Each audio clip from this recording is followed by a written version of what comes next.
Now this right here is not exactly me cutting my hair off because I'm having a mental breakdown. Don't get me wrong, there isn't one single drop of mental sanity in my body at the moment. But the reason why we're cutting the hair is because of a last mental breakdown where we completely abandoned it. So now it is completely broken. And I don't want to cause myself another mental breakdown over how bad my hair is. The thing is, usually I go to the salon to do that because I don't trust myself. Whenever I want to really change my hair, I just go to a hair salon. But we can't do that now because I'm living in Sweden on an au-pair salary, meaning I cannot afford going to the hairdresser. I should cut, honestly, everything under this ponytail. But I won't do that because I'm one of those people whose confidence depends entirely on hair length. So we're gonna cut this, maybe a little bit more, and then we wait for it to grow again before we cut it again. So that maybe my hair will look nicer and maybe it won't. I don't know. That's what we're gonna find out. Okay, let's see how it goes. Oh, the scissors are awful. Fantastic, that's all we needed. Scissors that don't really cut. I mean, I have school scissors here. They might work better. That's humiliating. They actually do work better. Like, what the hell? Here down. I'm not gonna hold it from the bottom or else everything's gonna fall. It's either gonna be very good for my self-esteem or just absolutely horrendous. Let's see. Okay, that's not as bad as I thought it was. But it does feel pretty short now, which I don't love. But let's keep going. So the thing is, I remember back when I was living in London, I lived there for a year and I cut my hair once. It was like just the very ends. Looking up tutorials on how to keep the cut that I had the same way that it was. And I cut it well, but because I got lazy, I just completely lost shape again. And that's basically where we are now.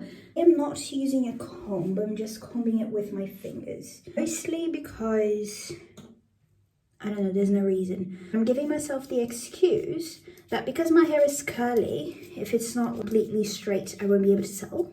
Because my hair curls in different patterns, depending on which strand we were talking about. I won't really be able to tell. The only thing I kind of worry about making straight is my fringe.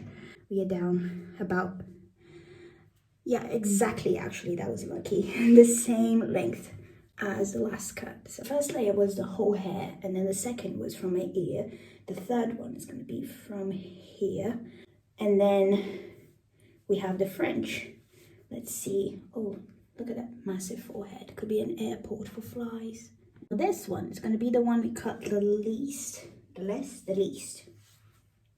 I don't know, can you tell that English is not my first language? Because I mean, I can handle the layers not being very good down here, but not at the very top. So, and there's also the fact that my hair is not breaking as much on the top. So it doesn't really show very much at the top. Like, the huge problem of it is the bottom. So we are down this. We have one more layer to go. And that is the fringe. Like, separating the fringe is really tough for me. Like, it's really tough because I have my fringe done by a professional, of course, and I've been keeping it by myself for the past 8-9 months. So it's not what they did anymore, is whatever has been happening. So I started messing with it, which is not perfection, as you can tell. Fringe wise, I don't need to do much because, oh, what is this doing here? 2 days ago, like a week or so, I cut it a little bit, but I still kept it a bit too long. I'm gonna do a very, very tiny cut on this area here at the bottom. Now, this is what I do. I do not know if it's right, but it works for me, so I keep it. Said, like, my hair is not straight, so if it's not straight in the end, it's fine, because it curls differently as well. These, they're a bit more complicated, because this area, I like to keep it longer than the fringe, but shorter than the hair, and it's really tricky to cut. We trust the process of not having straight hair, and we just do this. And then we try to make both sides similar in length. And we're done. Now we get prepared for the next breakdown, which is going to be, how is this going to look when it's dry and ready? I don't have a diffuser, so we're going to have to let nature do its job. And it's fall, it's like 6 degrees out, so it's going to take a while, but we'll see. We got it, my precious. Oh, I just let some fall. So I just got to my bedroom and I was going to style the hair, and I remember that I didn't check. It doesn't look half bad, to be honest. Let's see what's going to happen once it's dry. It did only dry at like midnight, and this was the result. I like it actually. I might do it again.